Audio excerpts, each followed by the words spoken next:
it a grassroots battle against a very big bank. A Washington businesswoman at risk of losing everything petitions the financial giant would back off on attempts to take away her home. Vera Johnson collected 10,000 signatures as part of the effort, and she joins me now from Seattle. Hello, Vera. Hi, Veronica.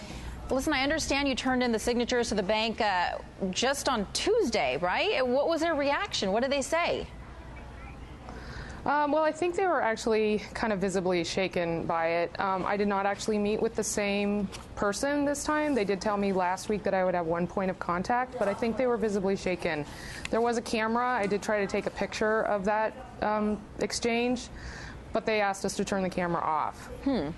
And give us some sense of what your situation is, because I understand that all of this really couldn't come at a worse time for you.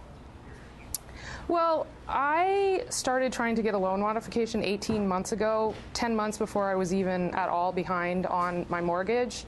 I foresaw problems in the future. I was going through a divorce. My income level was dropping. I want to keep my house and my business.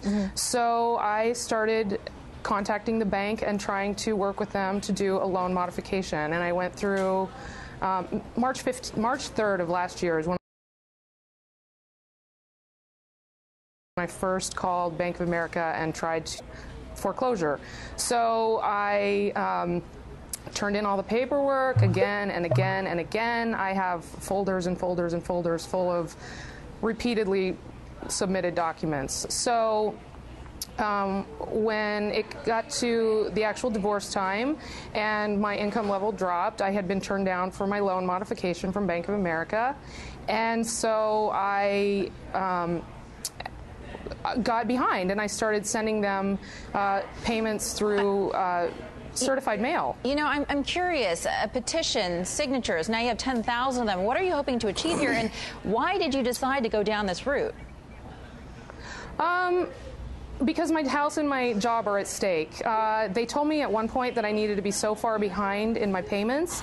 They locked my account so they wouldn't take any payments from me. I was contacted by a loan modification liaison who explained that to me, although there was no preliminary conversation warning me that that was going to happen. So I was reading on change.org, which is where my petition is listed. I'm on the front page of that. I was reading on there about another guy, Tim Collette, whose house is being foreclosed on by Chase Bank. And so I started my own petition, and I reached 10,000 signatures in 3 weeks. All right. So in the meantime, Bank of America, they are reviewing the case. They've halted the foreclosure for now. So we do wish you the very best, Vera. I would like to stay. This business has been in the community for 32 years. I've been there for 8 years. You know, I host local music. I host local artists. I have classes. Stay there. Keep in touch and let us know how it all goes. Thank you so much for your time. We appreciate it. Thank you. Just before his big prayer